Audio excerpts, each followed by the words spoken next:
వచ్చాడు. పిల్లల గదిలోకి వెళ్ళారా? వెళ్ళారండి. మీరెంత ఏంటి ఇంత రాత్రి అయినా ఇంకా పడుకోలేదా? మీరు లేనిది ఎప్పుడైనా పడుకున్నామా అన్నయ్య? అందరం కలిసే కదా పడుకునేది మావయ్య. సరే సరే, అందరం పెద్దోడి గదిలో పడుకుందాం. ఈ రోజు వాడి శోభనం కదా, అసలే కొత్త. పక్కనుంటే ధైర్యంగా ఉంటుంది. పక్క నుండి దగ్గరుండి జరిపిద్దాం, పదండి.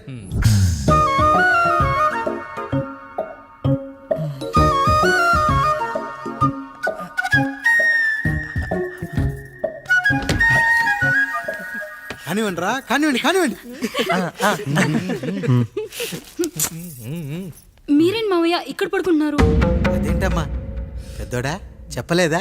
మేమంతా కలిసే పడుకుంటామమ్మా. నువ్వు మాతో పాటే. అవును భార్గవి. మీరు ఊరుకోండి. మీరు ఇక్కడ పడుకోవడం నాకు ఇష్టం లేదు మావయ్య.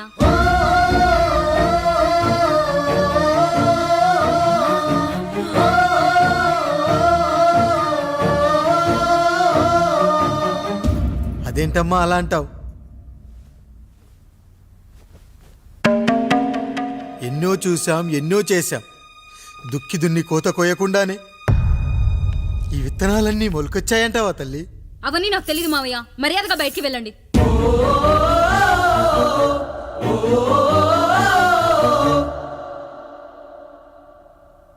కనీసం ఆ మూలనైనా పడుకుంటామమ్మా. నువ్వైనా చెప్పరా పెద్దోడా? అంటే తను ఇబ్బంది పడుతుంది కదా నాన్న.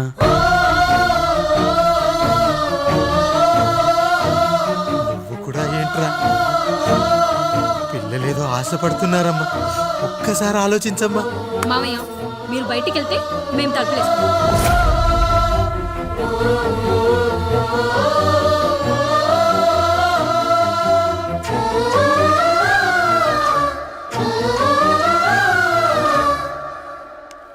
వేసుకోండి అమ్మా, వేసుకోండి. తలుపులు వేసుకోండి.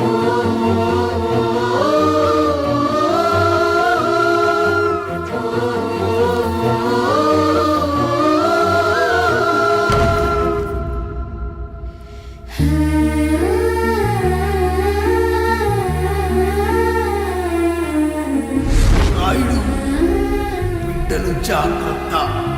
ఈ రోజు నుంచి వీళ్ళంతా నీ తమ్ముళ్ళు చెల్లెళ్ళు కాదు, నీ బిడ్డలు.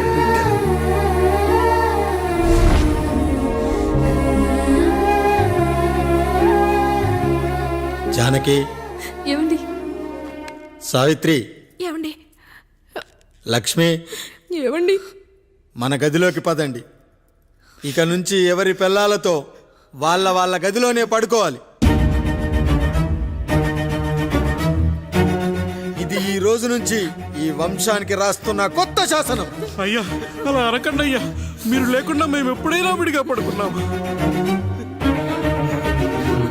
అంతా కలిసే కదయ్యా పంచుకున్నాం. వెళ్ళరా వెళ్ళు. నీకు భార్య ఉంది, నీకు పడగది ఉంది.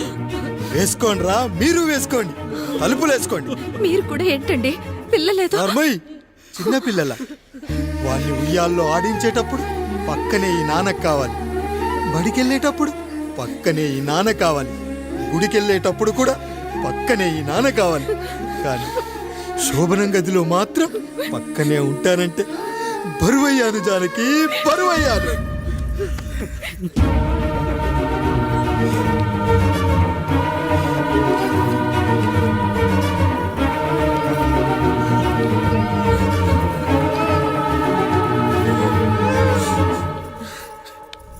ఏంటండి ఇంకా అదే ఆలోచిస్తున్నారా? ఎలా మర్చిపోగలను లక్ష్మి? జరిగింది ఏదో జరిగిపోయింది, మీరు బాధపడకండి. ఎంత మాట అన్నాడో చూసావా? నా భార్య ఇబ్బంది పడుతుంది, బయటికెళ్ళండి నాన్న అన్నాడు. వాణ్ణి ఎలా పెంచాను? చదువుకుంటే పై చదువులకు వాడు వేరే ఊరు వెళ్లాల్సి వస్తుందని చదివే మాన్పించేశాను. జ్వరం వస్తే ఆ మాత్రలు చేదుగా ఉంటాయని నేనే మింగాను. నోరు తెరిచి అమ్మ కావాలన్నప్పుడల్లా ఎంతమంది అమ్మల్ని ఇచ్చాను. నాన్న అన్న ప్రతిసారి నాన్నల్ని ఇవ్వలేకపోయానని వాడికి నా మీద కోపమో ఏమో జానకి. నిజమేనండి, మనమంతా ఇలా లేమే. మన కుటుంబానికి దిష్టి తగిలింది. మా నాన్న మరణంతో ఆస్తిపోయి తమ్ముళ్ళతో నడి రోడ్డున పడ్డప్పుడు ఇలాంటి కష్టాన్ని మొదటిసారి అనుభవించాను. అన్నయ్య అన్నయ్య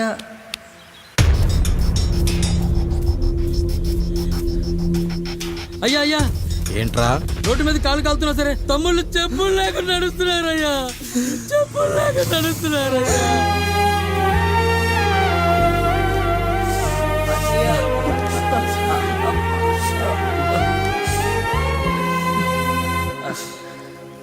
చెప్పులు లేకుండా నడుస్తుంటే కాళ్ళు కాలుతున్నాయట్రా.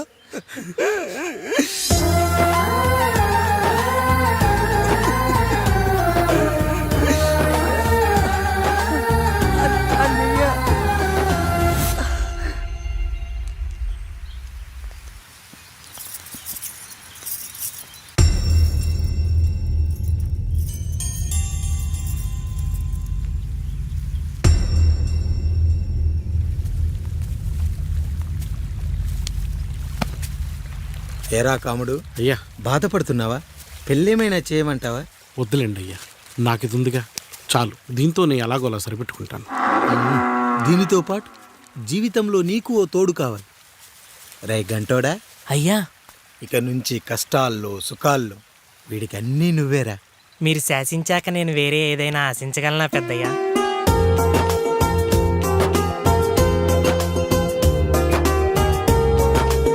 నీ గురించి కాదురా,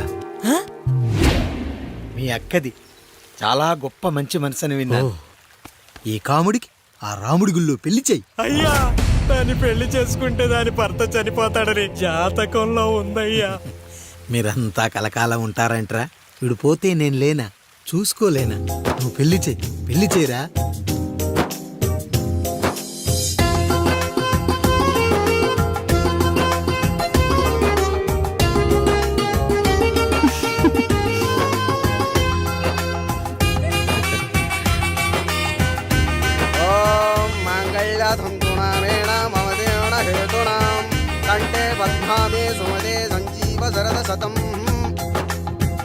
అయ్యా, ఏంట్రా? మీ చేత్తో నాకు దొంగగా జీవితాన్ని ఇచ్చారు, ఇప్పుడు ఒక భర్తగా భార్యనిచ్చారు. అదే బంగారు చేత్తో ఒక్క ముడివేసి పెట్టండి అయ్యా, మీ నీడను మేము చల్లగా ఉంటాం.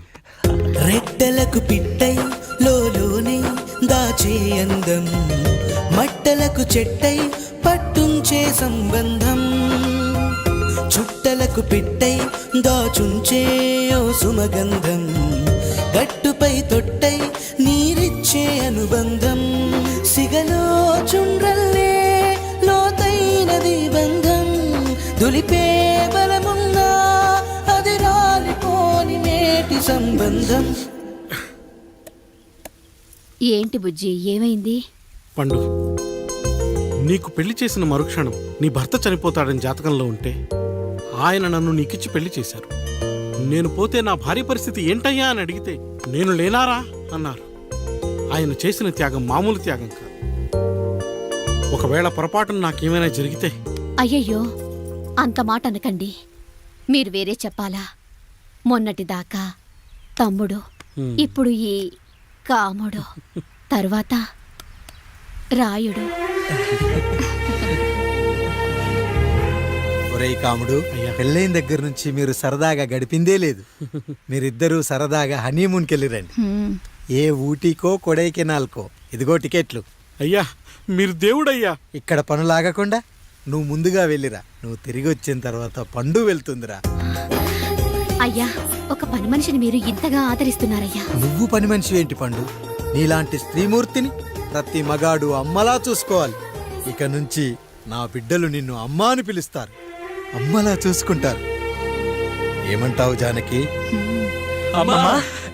రెట్టలకు పిట్టై లోలోనే దాచే అందం, మట్టలకు చెట్టై పట్టుంచే సంబంధం, చుట్టలకు పిట్టై దాచుంచే ఓ సుమగంధం, ఎంత బాధగా ఉంటుంది అన్నయ్యకి ఇంకెంత బాధగా ఉంటుంది.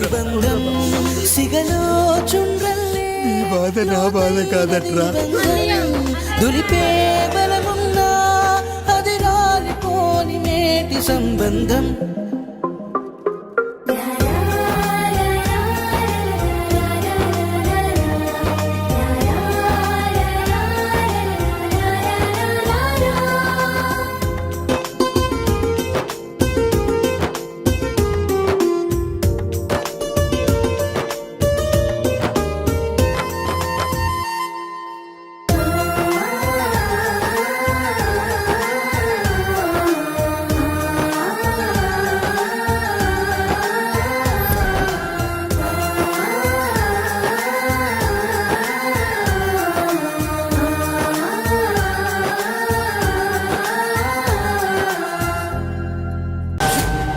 నీ తండ్రి ఎవరో నీకు తెలుసా? తెలుసా? ఇదిగో ఈ కాముడేరా నీ తండ్రి. గేదె నల్లగా ఉన్నంత మాత్రాన పాలు తెల్లగా ఎలా ఉన్నాయనే కదరా నీ ప్రశ్న. దానికి సమాధానం చెప్పాలంటే ఒక వర్షం కురిసిన రాత్రి నేను 9వ నెల బాలింతగా ఉన్నప్పుడు. పండు పండు ఇదిగో. ఏమిటండి ఇది? నిద్రలేస్తే నేను, బయటికెళ్తే గంటోడు, పక్కకెళ్తే పాలేరు, ఎప్పుడూ తిరిగే తాయారు. రోజు మమ్మల్ని చూసి చూసి బిడ్డ కూడా జిడ్డు మొహం వేసుకుని పుడతాడేమో అని భయంగా ఉంది. కడుపులో ఉన్నప్పుడు మనం ఎవరి మొహాలైతే చూస్తామో అచ్చం వారి పోలికలతోనే పుడతారంటారు. పొరపాటున నా పోలికలతో పుడితే? అదేంటి కాముడు, నీకేం తక్కువ? జుట్టు ఉండాల్సిన చోట లేకుండా అవసరం లేని చోట విపరీతంగా పెరిగిపోతుంది. ఆ, మనకు పుట్టబోయే బిడ్డ గొప్ప అందగాడై ఉండాలి. ఇదిగో రోజు ఈ దేవుడి ఫోటోలు చూడు, వాళ్ళలాగే అందంగా పుడతాడు. కడుపుతో ఉన్నప్పుడు ఎవరి ఫోటో చూస్తే ఆ పోలికలతో బిడ్డ పుడతాడా? కనిపించని దేవుడి పోలికలు నా బిడ్డకెందుకు? ఈ ఊరికి దేవుడు రాయుడు. నా బిడ్డ ఆయనలాగే పుట్టాలి, ఆయనలాగే పుట్టాలి.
ఏంటి పండు ఇలా వచ్చావు? అయ్యా, తప్పు జరిగిపోయింది పెద్దయ్యా. ఏం జరిగింది? అసలే నువ్వు ఒట్టి మనిషి కూడా కాదు. ఒక్కసారి ఇటు చూడండి అయ్యా.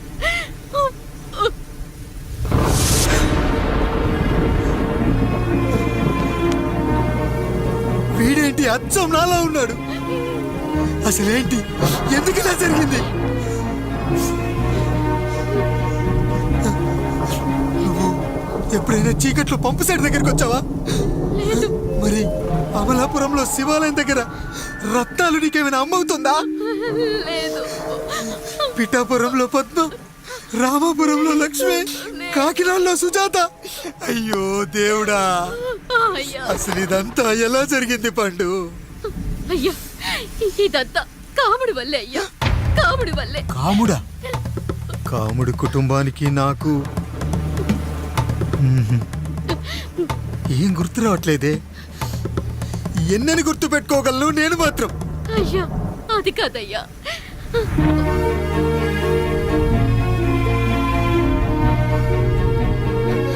అలా రోజు మీ ఫోటో చూసి చూసి అచ్చం మీలాగే పుట్టాడు. అయ్యో, నా పోలికతో బిడ్డ కావాలనుకోవడం ఏంటి పండు?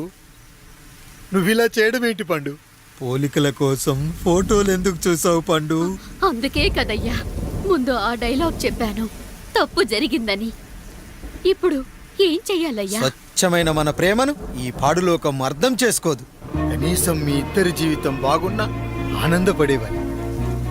వీణ్ణి ఇక్కడ ఉంచొద్దు పండు, బయటికి పంపించు. బయటికి పంపించి బాగా చదివించు, గొప్పవాణ్ణి చెయ్యి. వీడికి అయ్యే ఖర్చంతా నేనే భరిస్తా. అవసరమైతే ఆ డబ్బు కాముడి జీతంలో వచ్చేద్దాం. అయ్యా, వెళ్లే ముందు వీడికొక పేరు పెట్టండి అయ్యా. వీడు ఇంకో రాయుడు, అంటే ఇంగ్లీష్లో అండ్ రాయుడు, అండ్ రాయుడు.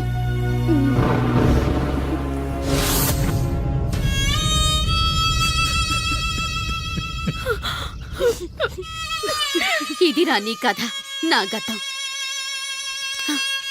నిన్ను చదివించడం కోసం ఆయన మీ నాన్న జీతంలోంచి నెలకి 3000, 4000 కోసేసిచ్చేవారు. అప్పుడు ఆయన పడిన బాధ పగవాడు కూడా పడకూడదు. చూసావారా, దేవుడు లాంటి పెద్దయ్యని అనవసరంగా అనుమానించి నువ్వు ఎంత పెద్ద తప్పు చేసావో అర్థమైందా? ఒకడు నిమ్మకాయ పెట్టి పసుపు వేసి ఉప్పు కలిపి పులిహోర చేయొచ్చు, కానీ ఆ పులిహోర ఎప్పటికీ దేవుడి ప్రసాదం. నువ్వు ఆ దేవుడి ప్రసాదం. ఇక ఆయనే మీ నాన్న. చూసావా అమ్మా, ఈ రోజు నుంచి నాకు 3 అమ్మలు 2 నాన్నలు. నీకు మాత్రం ఒక్కడే భర్త, నాన్నకు మాత్రం ఒక్కటే భార్య. మా నాయనే. అయ్యా, బిడ్డను ఒక్కసారి ఎత్తుకొని తిప్పండి అయ్యా. బాబు, నాన్న,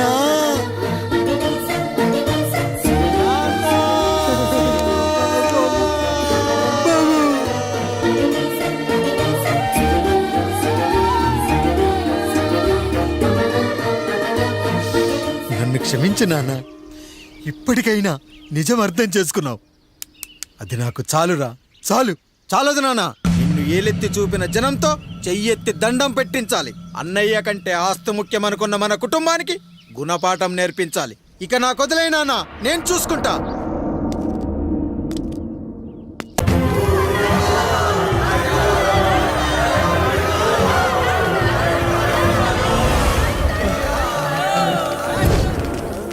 ప్రజల్లారా, నా బిడ్డల్లారా, నా జీవితం మీకే అంకితం. మళ్ళీ జన్మంటూ ఉంటే మీకోసం తిరిగి వస్తా.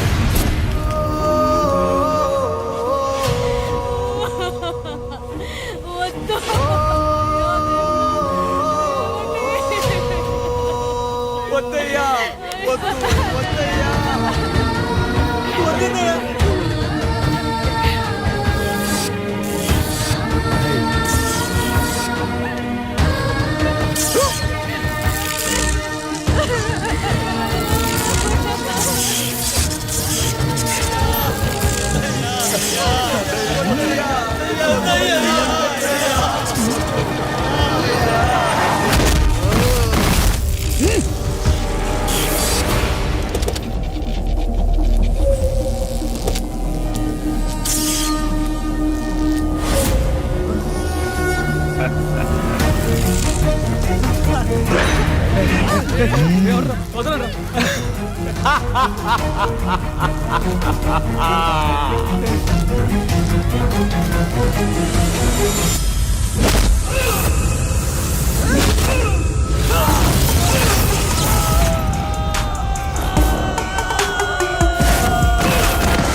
ఎవడొస్తాడు?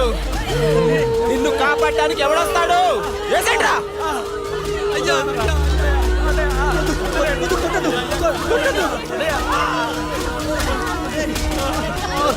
కష్టం వస్తే ఒక్కసారి నాన్న అని పిలవరా, ఆ సమాధిలోంచైనా లేచొస్తా.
పుష్టివర్ధనం దుర్వారుకమివ బంధనాన్ మృత్యోర్మోక్ష్యమామృత